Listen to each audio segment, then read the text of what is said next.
Hi there. I'm Susan Gerard, and this is the Emotional Intelligence Show. And I don't really have anything prepared today because I have been experiencing a lot of emotional turbulence. And it's been very intense. So I guess I can talk about what that is like. What is it like when you feel a lot of emotional turbulence? It feels very chaotic and choppy, and with good emotional intelligence, it's like surfing. So you catch a wave, you ride it, you get off of it, you go on the next one. It could be fun. Sometimes you fall off your board. But with good skills, it's very manageable, and it can even be really fun and enjoyable. But there are times when not only do you get knocked off your board, but you get scraped by coral and your face is like smashed in the sand. And that is that's what's been happening to me the past, say, week and a half. And I was really triggered, like it was a very deep trigger, something that I didn't expect. And since I have been practicing emotional intelligence for 4 years now, I think I thought I would never be triggered that deeply again. But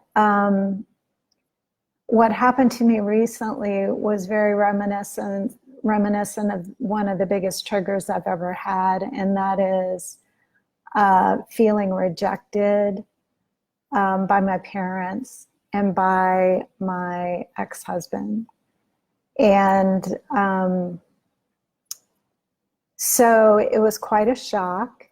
And I have a tendency to try to be stoic and try to put on a good face and to try to, tell myself I can handle this. And that is actually good self-talk, but this was more like kind of a default rather than real encouragement. But what I will say definitely was different from my other past triggers, which were very intense, was since I do have this 4 years of emotional intelligence work, I knew deep down that these were just a lot of feelings, and I have experience processing my feelings. So at least on an intellectual level, like even though I was experiencing a lot of suffering and misery, I knew that that I could do it, that I had, it's not exactly that I knew I could do it. I knew I had the skills to do it, and I knew I had the practice to do it. So I want to share with you what made this so hard in case any of you go through a similar situation. So sometimes we hit a patch of accelerated change where things around us are changing so fast and so unexpectedly, and it's requiring us to like really scramble to keep up and to kind of keep our head above water, metaphorically speaking. And the emotions come swiftly and fast, and so do the thoughts. Like, this shouldn't be happening.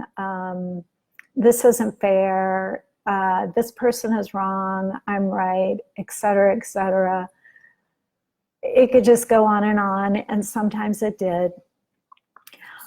But what really helped me through it was just kind of dipping in. So I would sense that I was feeling a lot of pain or fear or anger. And I would just dip in a little bit and then check out. And normally, like, people will tell you, hi, Alicia. People will tell you, you know, like, we're all about the present moment and about not checking out. But sometimes when you're experiencing so much change so fast, I believe checking out is actually a positive thing, because it's so intense, you can't keep up with it. So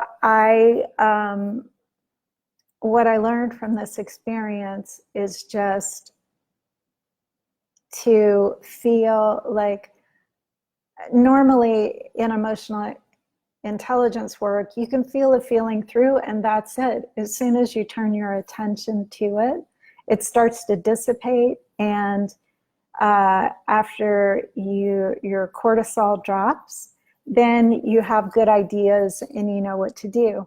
Well, in this situation, every time I dipped into my feelings, there was a new feeling, you know, and it just kept cycling through, like anger, sadness, fear, very intense. So what I did was just feel it to the degree I could feel it. And then when the next one came, I felt discouraged. So what it ended up being was like hacking through a jungle, you know, like I would process one feeling and then there would be the next feeling, and it wasn't nice. Like, normally when things aren't so intense, when you're not in like a situation where change is happening so fast, you feel something and then you have like a reprieve. In this case, that wasn't happening. It was just bam, bam, bam. So what I recommend if you are in this situation or facing this situation is to understand that it won't last forever, but it might feel like it in the moment. It might feel like, God, when will this end? You know, like, when will there be a break? And that kind of adds more intensity to it. So be very gentle and loving with yourself. Take really good care of yourself. And when it feels like it's just too much, just back off and check out any way that you want to check out that's healthy for you, that won't harm you, of course. Whether that's like reading a book or talking to a friend, or, you know, going in nature or soaking your feet. Like, I couldn't even really go in nature. I felt like that overwhelmed, and that I had so much anxiety. So I think it's important in these situations to give yourself so much credit just for trying, even if it feels like what you're doing isn't nearly enough for what the situation is calling for. So that's what I have to say today about emotional turbulence. I know it's really intense. I know it's difficult, especially when, you know, it could involve your sense of well-being in the world, like your income or where you live or someone who loves you, and maybe that relationship isn't as stable as you would like it to be. I really get how hard that is, and it's really important to appreciate, and it's hard to do. Like, even as I say this, I realize, God, that's really hard to do. But I had a teacher that once told me, this woman said to her, like, I feel like there's nothing good about me. And she felt like very inadequate to the task of her life. And this teacher said, there's nothing that you do that is good enough that you can approve of. And the woman said, yes. And she said, I saw you move your hands like this. Did you do that the way you wanted to? And the woman said, yes.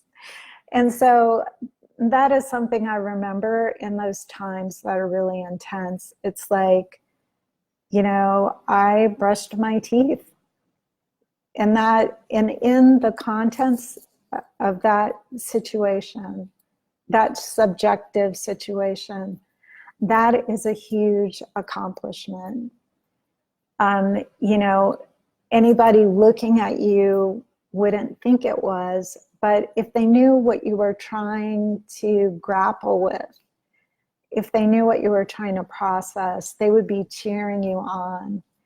And that is what I would like to encourage. And the other thing I would like to encourage is not to be angry at yourself. And I'm not going to lie, I did feel angry at myself. There is this tendency to think that when things go wrong, there's something you could have done differently, and you didn't do it, obviously, and now this terrible result is here. There were things that I reflected on that I could have done differently, and I didn't do them. And the reason I didn't do them is because in that moment, I had other priorities. And I'm not a fortune teller. I can't see into the future. I can develop my intuition, but there's so many variables, and we're also interconnected that it's pretty impossible, I think, unless you're just an ascendant master, which I'm not. Not saying I wouldn't like to be, but I'm not. So, the temptation to be angry with yourself is strong, but it's not realistic. And if you do really think there's something you could have done differently, like there are definitely things that I could have done differently, I am writing those things down and seeing how I can incorporate them into my life to make it more harmonious and less subject to drama. So that's what I have for you this week. Thank you so much for watching. And if you would like to talk to me about working together to improve your emotional intelligence, you can go to my website, theemotionalintelligenceschool.com. And there's a tab at the top for contact. And you just go on that tab and you can send me an email. And I answer those emails within 24 hours unless it's on the weekend. So have a great weekend and aloha. And I'll talk to you next week, Wednesday at 4 o'clock. I realize I was late this week, but that's because of all that emotional turbulence. But I'm still here, so yay. So I will talk to you next Wednesday at 4 p.m. Aloha.